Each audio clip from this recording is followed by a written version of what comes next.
उपमुख्यमंत्री सुनेत्रा पवार दिल्लीत पंतप्रधान मोदींसह अमित शहांची त्या भेट घेणार। संसद परिसरातील कार्यालयामध्ये भेट होणार। प्रफुल्ल पटेल यांच्यासह तटकरे आणि पार्थ पवार सुद्धा उपस्थित असणार। रोहित पवारांची आज 12 वाजता दिल्लीमध्ये पत्रकार परिषद। रोहित पवार सध्या दिल्लीत पत्रकार परिषदेमध्ये नेमकं काय बोलणार याकडे लक्ष। तर अजितदादांचा अपघात नव्हे 100% घात रोहित पवारांचा आरोप। पुण्यामध्ये नव्या पालकमंत्र्यांच्या अध्यक्षतेखाली पहिली बैठक। तर उद्या होणार ही बैठक। सुनेत्रा पवारांच्या अध्यक्षतेत उद्या पुणे जिल्हा नियोजन समितीची बैठक पार पडणार। बैठकीमध्ये पुण्याच्या जिल्हा प्रारूप आराखड्याला मान्यता दिली जाणार। अजितदादांच्या संग्रहालयावरून जय पवार आणि पार्थ पवारांची वेगवेगळी मतं। सूत्रांची माहिती, अजितदादांचं संग्रहालय आणि स्मारक बारामतीत करा असं पार्थ पवारांचं मत, तर संग्रहालय पुण्यामध्ये आणि स्मारक बारामतीत करा असा जय पवारांचा आग्रह। सूत्रांची माहिती, पुढील काही दिवसात राष्ट्रवादीचं विलीनीकरण होण्याची शक्यता। विलीनीकरणासंदर्भात राज्यातील मित्रपक्षांसोबत चर्चेची खलबतं। मुख्यमंत्र्यांच्या गोपनीय दिल्ली दौऱ्यामुळे मोठ्या घडामोडींचेही संकेत।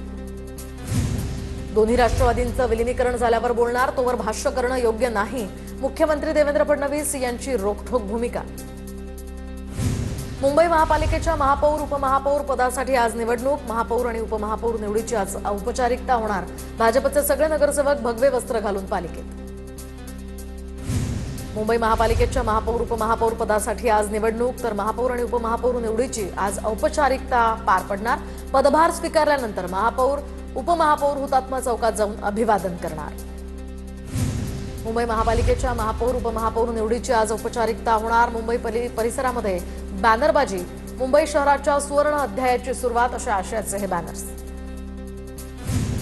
मावळत्या महापौरांकडून नव्या महापौरांनी सूत्र स्वीकारण्याची प्रथा परंपरा। मात्र महापालिका आयुक्त भूषण गगराणींकडून रितू तावडे सूत्र स्वीकारणार।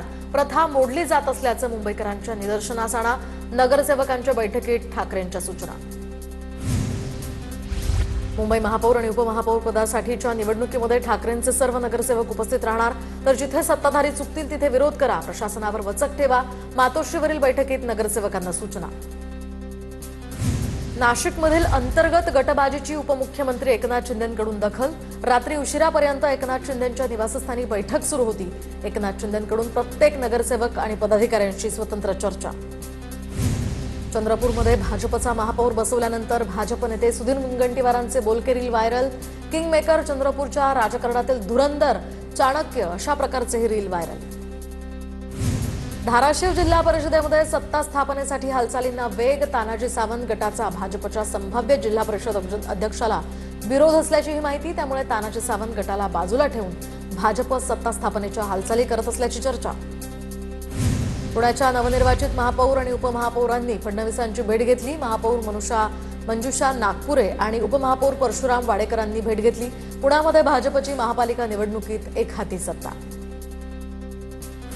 धाराशिव जिल्ह्यामध्ये शिंदेंच्या शिवसेनेकडून मोर्चे बांधणी सुरू। पक्षात पक्ष विस्तार आणि संघटनात्मक पातळीवर फेरबदल। दरम्यान अजित पिंगळे यांची प्रभारी जिल्हा प्रमुखपदी निवड। ठाकरेंच्या शिवसेनेच्या मुंबईच्या नगरसेवकांसाठी लवकरच प्रशिक्षण शिबिर। ज्येष्ठ नगरसेवक, माजी प्रशासकीय अधिकारी मार्गदर्शन करणार। मातोश्रीमध्ये झालेल्या बैठकीत उद्धव ठाकरेंची भूमिका। राज्यसभा खासदार सुधा मूर्ती उपमुख्यमंत्री सुनेत्रा पवारांच्या भेटीसाठी दाखल। उपमुख्यमंत्री सुनेत्रा पवारांच्या भेटीसाठी सुधा मूर्ती नवीन महाराष्ट्र सदनात। उपमुख्यमंत्री सुनेत्रा पवार सध्या दिल्ली दौऱ्यावर। अभिनेता सलमान खानच्या एका जवळच्या सहकाऱ्याला धमकी देत कोट्यवधींची मागणी। विष्णू टोळीचा सदस्य असल्याचा दावा। ईमेलद्वारे ही धमकी। अद्याप पोलिसात तक्रार नाही। गोंदिया जिल्ह्यात खासदार प्रशांत पडोळेंच्या समर्थनार्थ बॅनरबाजी। भंडारा गोंदियाची जनता खासदार पडोळे यांच्या पाठीशी। बॅनरवर आशय। तर अर्थसंकल्पीय अधिवेशनामध्ये पीठासीन अधिकाऱ्यांवर कागद भिरकावल्याप्रकरणी पडोळेंसह 8 खासदारांचं निलंबन करण्यात आलं होतं। सिंधुदुर्ग जिल्ह्यातील अंगणेवाडी यात्रेसाठी कोकण रेल्वेकडून विशेष रेल्वे गाड्यांच्या फेऱ्यांमध्ये वाढ। यात्रेला वाढती गर्दी लक्षात घेता रेल्वेचा हा निर्णय। नाशिकमध्ये सिंहस्थ कुंभमेळ्याच्या पार्श्वभूमीवर अतिक्रमण निर्मूलन मोहीम। पथकामध्ये नगररचना बांधकाम विभागाच्या अधिकाऱ्यांचा समावेश। शहरातील प्रमुख मार्ग, घाट रस्ते, वाहनतळ जोडणारे रस्त्यांवर मोहीम। नागपूर खंडपीठाची गोंडवाना क्लब गिट्टी खदान पोलीस निरीक्षकांना नोटीस। युफिल कॅफे अवैध पद्धतीने बंद केल्याच्या आरोपांवरून ही नोटीस।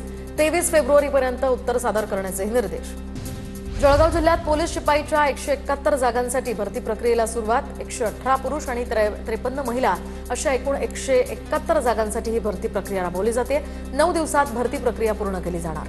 नाशिक जिल्ह्यातील मालेगाव शहरातनं 100 टन लाकूड जप्त. 8 दिवसात वन परिमंडळ अधिकाऱ्यांची 9 ठिकाणी कारवाईमध्ये 9 वाहनं सुद्धा जप्त.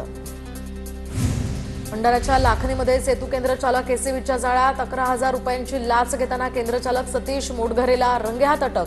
लखनी या पोलिसांमध्ये भ्रष्टाचार प्रतिबंधक कायद्यान्वये गुन्हा दाखल.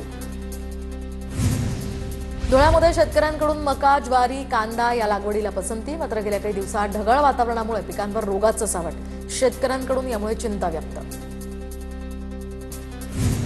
धुळ्याच्या गरताड परिसरातील शेतकऱ्यांकडून मोठ्या प्रमाणात ज्वारी पिकाची लागवड. मात्र पिकावर अळीचा प्रादुर्भाव या ठिकाणी आढळल्यामुळे शेतकऱ्यांमध्ये सध्या चिंतेचं वातावरण. अमरावतीच्या चिखलदऱ्यातील स्कायवॉकला मिड स्टेशन उभारण्यात येणार. पर्यटकांची सुरक्षितता आणि सुविधा यामुळे वाढवल्या जाणार. रोपवेमुळे परिसरातील पर्यटनालाही गती मिळणार. बुलढाण्यातील ज्ञानगंगा वन्यजीव अभयारण्यामध्ये PKT7 हा वाघ अभयारण्यात स्थिरावला. वाघानं अभयारण्याच्या हद्दीमध्ये स्वतःचं क्षेत्र निर्माण केलं. अभयारण्यामध्ये पुरेसे जलस्रोत, दाट वनराई आणि नैसर्गिक भक्ष्य असल्यामुळे हा परिसर वाघांसाठी अनुकूल. 150 दिवस ई-गव्हर्नन्समध्ये नागपूर जिल्हा परिषदेला पुरस्कार. सुशासन, पारदर्शकता आणि तंत्रज्ञान आधारित प्रशासनाच्या क्षेत्रात उल्लेखनीय कामगिरी. कल्याण डोंबिवली महापालिकेचा धक्कादायक घोटाळा उघड. जेलमध्ये असताना सुद्धा कर्मचाऱ्याला 40,000चा पगार. 6 महिन्यांनंतर पोलिसांना आरोपी KDMC कर्मचारी असल्याची माहिती. नागपुरात अल्पवयीन मुलीवर सामूहिक अत्याचार. नंदनवन पोलीस ठाण्याच्या हद्दीतील ही घटना. तर 3 आरोपी ताब्यात. त्यातील 2 आरोपी अल्पवयीन असल्याची माहिती. व्हिडिओ व्हायरल करण्याची धमकी. पॉक्सो अंतर्गत गुन्हा दाखल.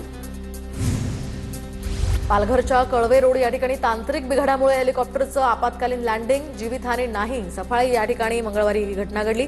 प्रसंगावधान राखत वैमानिकांनी सुरक्षित लँडिंग केलं. तिसऱ्या मुंबईच्या भूसंपादन भूवाटप धोरणाला राज्य मंत्रिमंडळाच्या बैठकीत मान्यता. 200 चौरस किलोमीटर क्षेत्रावर होणार नवनगर विस्तार. दरम्यान जागा मालकांसाठी 22.5% जमीन परतावा धोरण असणार. राज्यात शिक्षक पात्रता परीक्षा वर्षातनं 2 वेळा घेण्यासंदर्भातल्या हालचाली सुरू. राज्य परीक्षा परिषदेच्या अध्यक्षांनी शालेय शिक्षण विभागाच्या प्रधान सचिवांना प्रस्ताव पाठवल्याची ही माहिती. राज्यात 12वीच्या परीक्षेत पहिल्याच दिवशी 42 गैरप्रकार. अमरावती विभागामध्ये सर्वाधिक गैरप्रकार. तर मुंबई, कोकण आणि कोल्हापूर विभागामध्ये एकही गैरप्रकाराची नोंद नाही. वर्धा जिल्ह्यातील 46 विद्यार्थी विमानानं इस्रोला जाणार. पालकमंत्री पंकज भोयर यांच्या संकल्पनेतनं नाविन्यपूर्ण शैक्षणिक दौरा. 15 फेब्रुवारी रोजी विद्यार्थी इस्रोला जाणार. छत्रपती संभाजीनगरच्या कन्नड तालुक्यातील जैतापूरमध्ये 12वीच्या पहिल्याच पेपरला सामूहिक कॉपीचा प्रकार. केंद्र संचालकांचं 19 पर्यवेक्षकांवर कारवाई. तर परीक्षा केंद्राचा संपूर्ण स्टाफ तात्काळ बदलण्यात आला. मुंबई पोलिसांकडून बनावट पोस्टल तिकीट छापणाऱ्या आंतरराज्य रॅकेटचा पर्दाफाश. 27 लाख रुपये किमतीचे बनावट कागदपत्र जप्त. अनेक बँक खात्यांमधून 7 ते 8 कोटी रुपयांचे संशयास्पद आर्थिक व्यवहार यातनं उघडकीस. वक्फ बोर्डाची माझगावच्या नारियलवाडी मशीद ट्रस्टला 20 वर्षांच्या हिशेबातील तफावतीची नोटीस. मात्र ही संस्था वक्फ ट्रस्ट नाही. नारियलवाडी मशीद आणि कब्रस्तान ट्रस्टचं यावर स्पष्टीकरण. माथेरानमधील ई-रिक्षांसंदर्भात उद्या फैसला. तर प्रांत अधिकाऱ्यांच्या उपस्थितीत सनियंत्रण समितीच्या सदस्यांची बैठक होणार. डेडलाईन उलटून सुद्धा समितीनं लक्ष न दिल्यानं हात रिक्षा चालकांचा बेमुदत संप. चेक बाउन्स प्रकरणी सरेंडर झालेल्या राजपाल यादवला सोनू सूदची मदत. 2010 मधील प्रकरणात 5 कोटींचे कर्ज फेडण्यास राजपाल यादव असमर्थ. कठीण काळात राजपाल यादवला मदत करण्याचं सोनू सूदचं आवाहन. ठाणे जिल्हा परिषदेचा राज्यामध्ये 3रा क्रमांक. 150 दिवसांच्या ई-गव्हर्नन्स सुधारणा कार्यक्रमांतर्गत ठाणे जिल्हा परिषदेचा राज्यातनं 3रा क्रमांक. कल्याण डोंबिवली शहरामध्ये डीप क्लिनिंग मोहिमेला सुरुवात. शहर स्वच्छतेमध्ये हलगर्जीपणा खपवून घेणार नाही. KDMCच्या महापौर हर्षाली थविल चौधरी यांचा इशारा. तुफान गर्दीमुळे डोंबिवलीकरांचा रोज जीवघेणा लोकल प्रवास. लोकल ट्रेनमध्ये चढताना उतरताना डोंबिवलीमध्ये प्रवाशांचे मोठे हाल. पुरुषांसह महिला प्रवाशांचा लोकलच्या दरवाजावर लटकून प्रवास.